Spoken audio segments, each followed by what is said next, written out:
Welcome to the Holyland Dispatch podcast.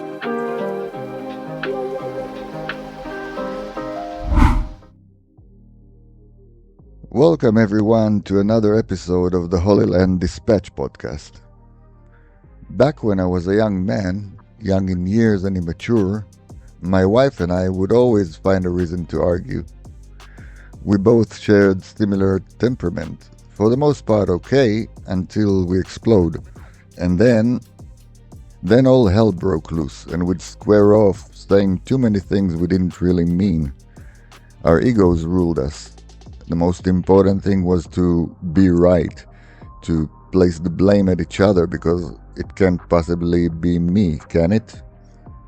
More importantly, while focusing on the blame game, we neglected the root causes, and that only served to continue this cycle. Thank God we grew up, found God, and both, each one separately by the way, made the decision to focus on improving ourselves instead of each other. Is everything perfect now? Of course not. We are human. And once in a blue moon, Satan sneaks into our consciousness and things might escalate a bit.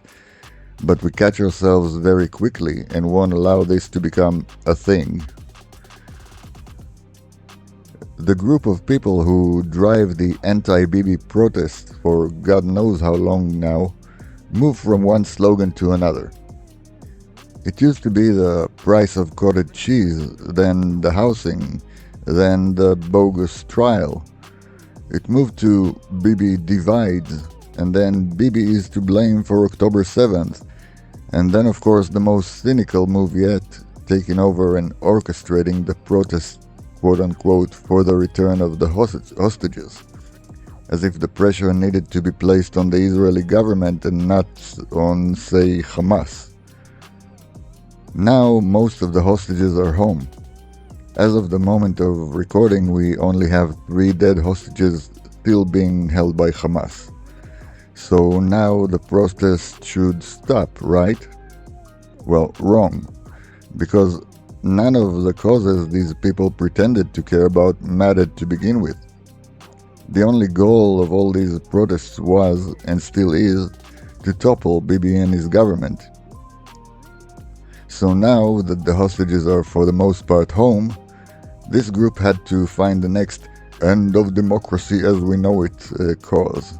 And they seem to have landed on the demand to establish a commission to investigate October 7th.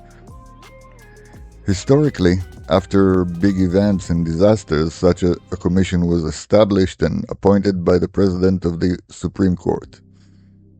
The most known one was the Agranat Commission that dealt with the Yom Kippur War. You might ask, well, what's the problem then? Why would these people need demonstrations? After all, it makes perfect sense that after such a huge disaster as October 7th most certainly was, we would want to investigate and learn from it. Well, I'm of the opinion that as things stand, there is a very low likelihood that we will ever get to the bottom of it. I believe that due to political interests, we're going to do this investigative need a severe injustice and endanger ourselves in the process. And the sad thing is, as always, that it could easily be avoided if reason prevailed. You see, there's a reason why the aforementioned group of professional protesters picked this as its next headline. Recently, the opposition collected the 40 signatures required to quote-unquote force the Prime Minister to answer questions, and front and center stood that commission. Netanyahu spoke about it candidly, and stated his stance, which is largely accepted by the coalition. Netanyahu claims that the commission appointed and manned by the President of the Supreme Court has built-in conflicts, in that the President of the Supreme Court is a contrarian political player, and that such a commission will come to conclusions we can already guess. Furthermore, Netanyahu says that the Supreme Court and the President lack support from more than half of the citizens. As such, Not only do they have conflicts of interest, they also lack the mandate required to act as impartial investigators. He then presented his position as to who can and should be part of such a commission. He pointed to a relevant precedence in the US, the September 11th Commission. This one was made of equal parts Democrats and Republicans, giving it the credibility in terms of political leanings and allowing it to work in line with finding the true causes and get to the bottom of the disaster. Conspiratorial theories aside, this seemed to have worked pretty well for the US, and Netanyahu claims this is the direction in which we should go in Israel too. The opposition is of course opposing this for three main reasons. First, why should the opposition make the coalition's life any easier than necessary? Second, they certainly stand to only gain from the results of a commission appointed by the Supreme Court. We all know what those would be, so why should the opposition support any type of other commission? Fairness and credibility notwithstanding, of course.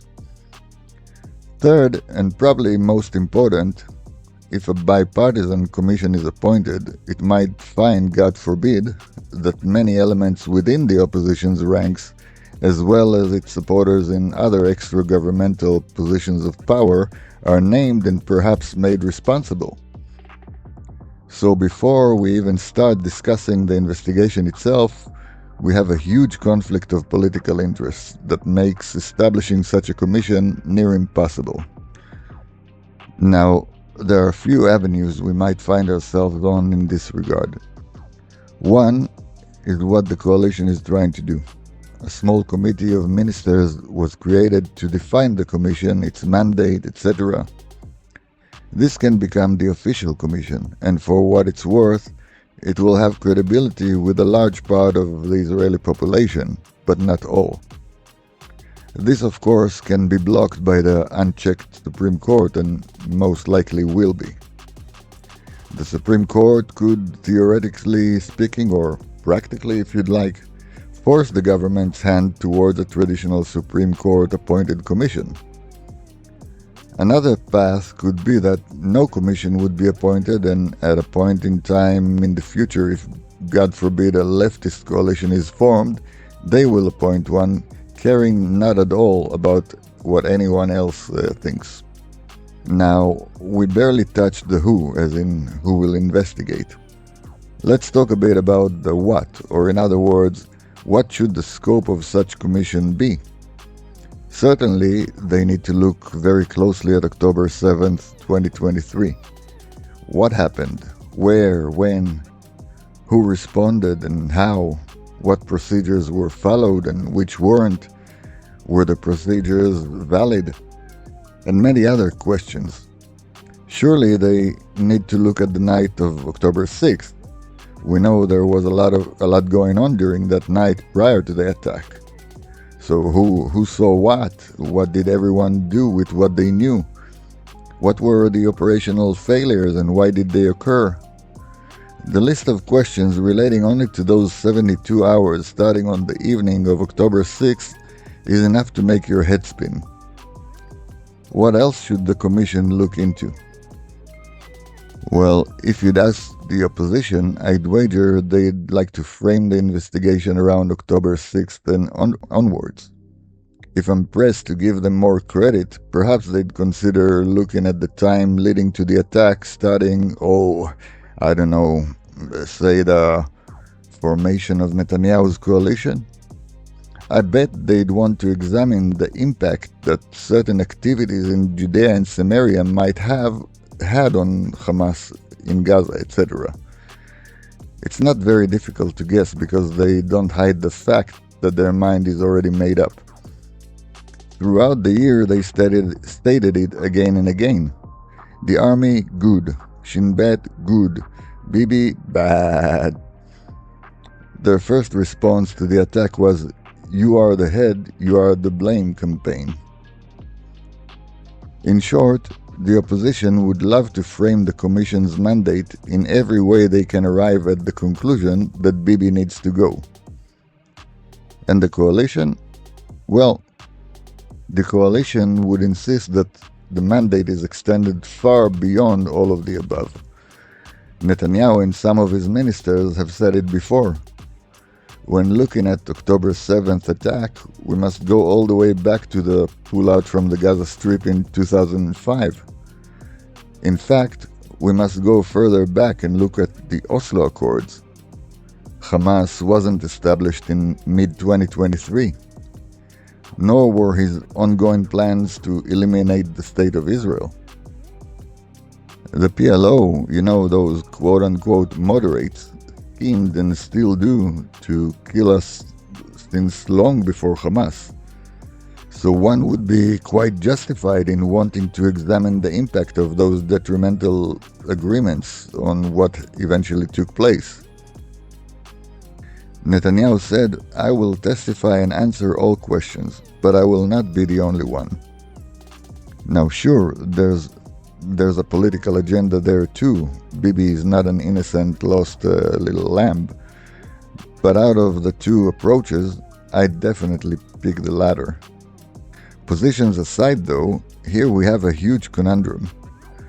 Not only is there absolutely no agreement about the who, I can't even see a reality where we agree on the scope.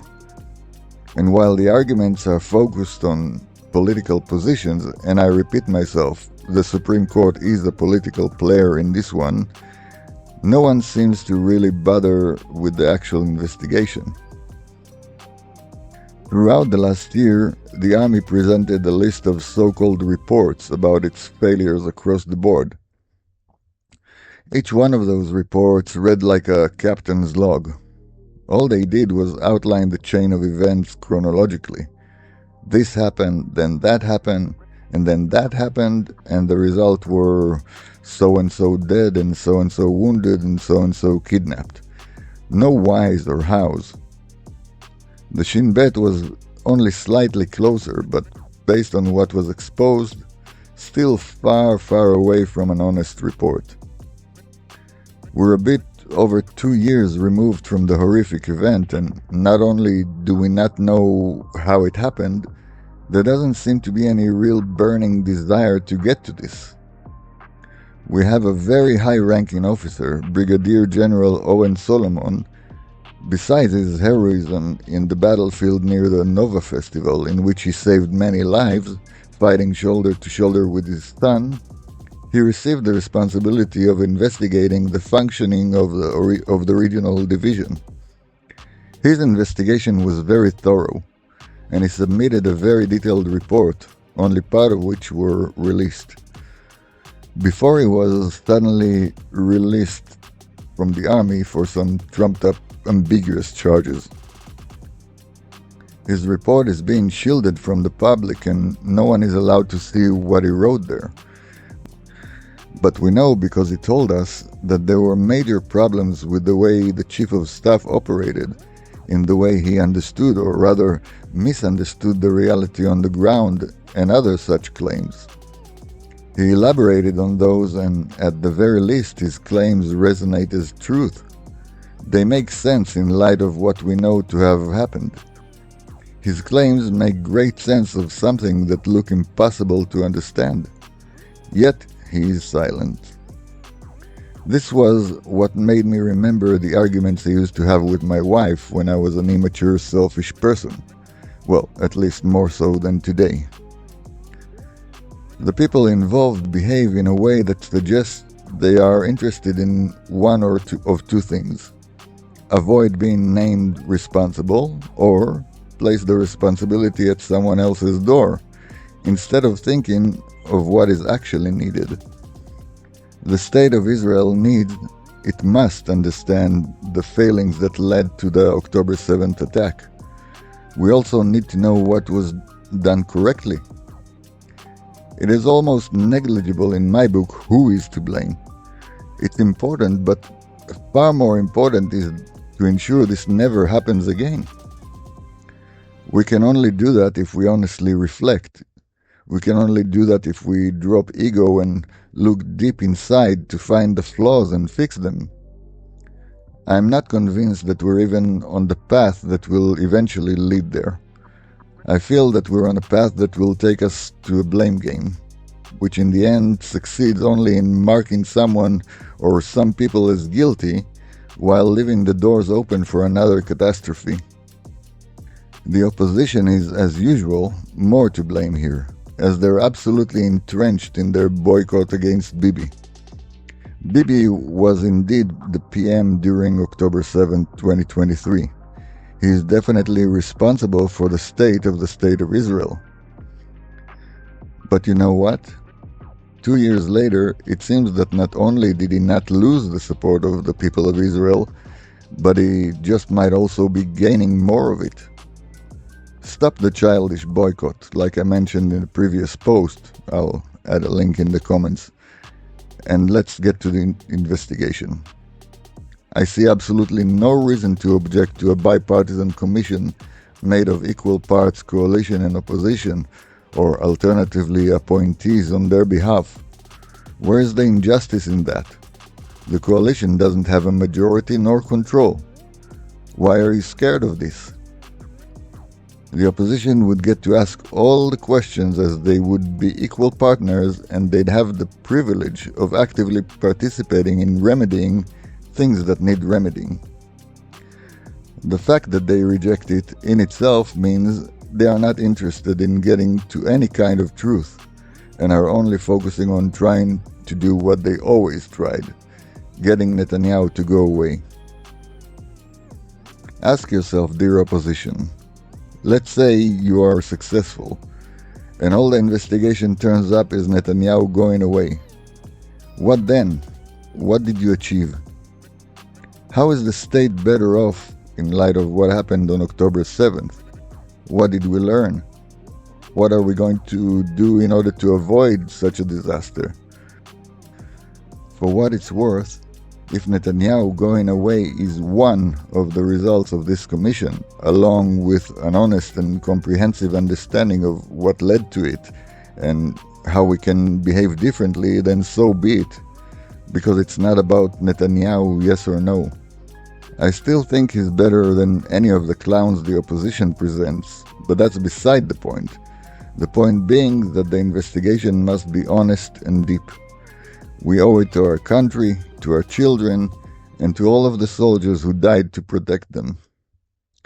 I am normally an optimist, but until I see a major shift, I'm really concerned about the truth about October 7th ever coming out. That's it for today, good people. Thanks again for joining me for another episode of the Holyland Dispatch podcast. God bless.